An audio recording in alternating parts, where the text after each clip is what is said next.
Transformasi pendidikan ini luar biasa kita lakukan dan jarang sekali ada yang berani untuk mendobrak itu semua gitu ya. Karena di awalnya itu dana BOS ini disalurkan melalui rekening dari kas umum negara gitu kan, dari kas negara kita ke kas umum daerah provinsi yang selanjutnya ke satuan pendidikan. Nah, di sini tentunya ada birokrasi di level daerah. Nah, ketika salur langsung gitu kan, pada saat itu 2020 pada saat masa pandemi juga gitu ya, Pak Menteri memutuskan untuk menyederhanakan birokrasi, mempercepat penyaluran atau mempercepat penerimaan di satuan pendidikan dilakukan salur langsung.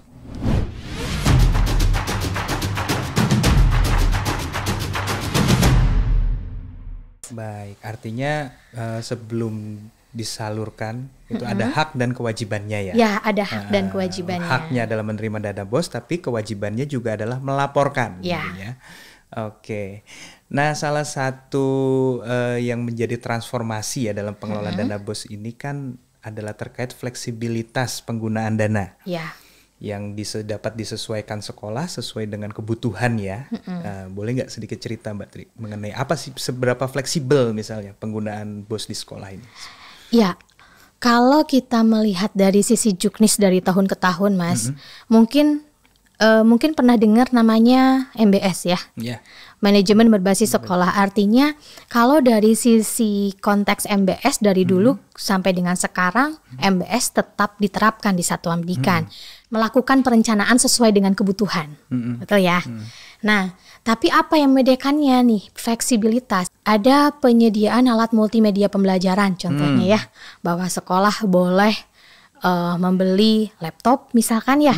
Nah, si laptop ini kita tentukan maksimal berapa. Dengan harga berapa. Betul ya? Masih ingat mungkin Mas Rizmi ya. Saat ini itu lebih fleksibel. Lebih fleksibelnya itu adalah kita tidak membatasi dari sisi kuantiti gitu kan, kuantitas maupun dari sisi kualitas. Dulu pernah mungkin di juknis-juknis sebelumnya disebutkan kalau misalkan mau beli laptop spesifikasinya A, spesifikasinya B. Betul. Ya kan? Nah, sekarang itu diserahkan kepada satuan pendidikan seperti itu. Itu salah satu contoh kenapa dana BOS saat ini lebih fleksibel.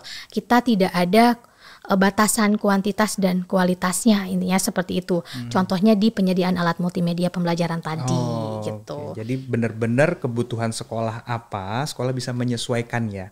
Ya, bisa menyesuaikan. Bisa menyesuaikan. Kalau butuhnya mungkin hanya untuk pembelajaran, speknya bisa disesuaikan sendiri oleh sekolah, mungkin seperti itu ya? Ya. Contoh lagi misalkan buku. Buku ya, dulu pernah maksimal 20%. Yeah. Terus itu sudah maksimal, terus ada lagi minimal 5%, ya kan ya. Nah, sekarang artinya itu persentase tersebut itu ya kita hilangkan. Ya, kecuali memang terkait dengan pembayaran honor ya. Nah, itu fleksibilitasnya itu adalah di masa pandemi. Jadi ketika di masa pandemi gitu kan, ya tidak ada batasan persentase untuk komponen apapun. Tapi ketika sudah kembali normal, khusus untuk honor maksimal 50%. 50%. Baik negeri maupun swasta. Kalau sebelumnya di aturan-aturan sebelumnya ada, negeri hanya 15%. Tapi swasta 30% gitu ya. Ada perbedaan gitu ya. Nah, sekarang tidak ada perbedaan antara negeri dan swasta, semua sama. Artinya BOS ini bukan cuma digunakan untuk pembelian alat atau bahan untuk penyelenggaraan pendidikan saja, tapi juga bisa untuk honor ya. Untuk menunjang juga kegiatan-kegiatan guru mungkin ya. Ya, pengelolaan rutin sekolah kan lebih ke arah sana ya. Pengelolaan rutin sekolah, keadministrasian gitu ya. Rapat MGMP dan lain sebagainya mungkin ya. Rapat MGMP sebenarnya sekolah ketika saya punya visi A misalkan ya. Saya punya visi A. Bagaimana cara mendukung A? Ya kan? Berarti saya ketika untuk mendukung A saya perlu rapat dengan A. Saya perlu mengundang seseorang untuk bisa mendukung si visi A ini gitu ya. Nah, itu juga bisa dilakukan kayak gitu ya. Rutinitas sekolah apa? Bayar listrik ya. mungkin ada yang pakai wifi sekolah gitu ya. Kita sudah digital memang laporan, tapi memang ada mungkin terkadang misalkan di wilayah-wilayah tertentu yang harus datang ke dinas untuk menyampaikan perihal yang berkaitan dengan pengelolaan sekolah, ya itu juga berarti kan bisa untuk transportnya, perjalanan dinasnya gitu kan. Nah itu sangat bisa dilakukan gitu ya. Jadi memang kita tidak menyebutkan Mas Rizmi terkait dengan pembiayaan detailnya gitu ya. Jadi dalam Juknis kita saat ini itu lebih ke arah komponennya apa dan subkegiatannya apa. Karena kita tahu bahwa dalam suatu kegiatan pastinya itu yang dikeluarkan yang biayanya kan satu ATK kan ya. Nah pasti dalam ATK kemudian ada mungkin transportasi ya kan, perjalanan dinas ya, mau pelatihan atau mau seminar, mau lokakarya gitu kan. Pasti itu tidak kita sebutkan satu persatu bahwa itu boleh atau tidak. Karena ya, tapi yang beragam. Jadi dalam kegiatan pelatihan itu sebenarnya apa sih yang relevan dikeluarkan gitu ya untuk menunjang operasional pelatihan itu gitu ya. Nah, cuma memang ada batasannya bahwa satu dana BOS itu tidak boleh untuk bangun fisik. Nah kan kita dana BOS masuk di akan non fisik, jadi memang sebenarnya diarahkan ke yang bersifat non fisik, nggak boleh bangun gedung, rehabilitasi sedang atau berat gitu ya. Nah itu karena untuk pembangunan fisik ada lagi ya dana alokasi khusus fisik ya. Pemerintah sudah alokasikan lagi. Sudah ada wadahnya gitu ya. Jadi sering juga misalkan boleh nggak untuk yang kurang mampu misalkan seperti itu. Di dana BOS itu kan bantu untuk siswa yang kurang mampu gitu kan. Nah, ini akan tumpang tindih kalau diiakan. Dengan apa? Dengan PIP. Ya kan? Makanya kan sudah ada wadahnya ya. Pemerintah di Kemendikbudristek sudah ada wadahnya. Oh, untuk yang kurang mampu, untuk bisa mengakses sekolah katanya ini melalui PIP karena itu benar-benar diterima ya oleh siswanya gitu kan. Nah ini untuk cakupan sekolahnya melalui dana BOS. Untuk perihal prasarananya gitu kan, bangunan dan sebagainya ini DAK fisik. Berarti sudah harusnya pemerintah sudah ada alokasinya ya untuk mengcover semuanya sebetulnya ya. Iya sebenarnya ya kalau kita ini ya sudah ada kotak-kotaknya. Dan setiap kotak-kotak itu biasanya diarahkan untuk tidak dilakukan, tidak tumpang tindih penggunaannya gitu. Baik, Mbak Tri. Nah, kemudian yang berikutnya ya, salah satu yang mungkin jadi terobosan ya terkait dengan pengelolaan dana BOS ini adalah unit cost yang majemuk. Nah, ini menarik. Ini menarik sekali karena memang realitanya kan gak akan sama ya, ada tingkat kemahalan harga di setiap daerah gitu kan ya. Sehingga unit cost berapa sih satuan biaya untuk setiap sekolah ini memungkinkan sekarang berbeda gitu ya. Nah, boleh nggak sedikit ceritakan mengenai itu? Wah, ini juga salah satu terobosan ya, yang sebenarnya diinginkannya lebih dari dulu-dulu gitu ya, tapi kita baru bisa melakukannya di mulai tahun 2021 ya 2021 karena 2020 masih fix. Jadi biaya tetap dan itu berlaku untuk seluruh wilayah. Nah, untuk menekan kesenjangan antar wilayah gitu ya. Sebenarnya tujuan di sana. Untuk menekan kesenjangan antar wilayah itu kita buatlah semacam satuan biaya yang bervariatif. Terkait dengan salah satu prinsip dari pengelolaan dana BOS ini kan adalah akuntabilitas.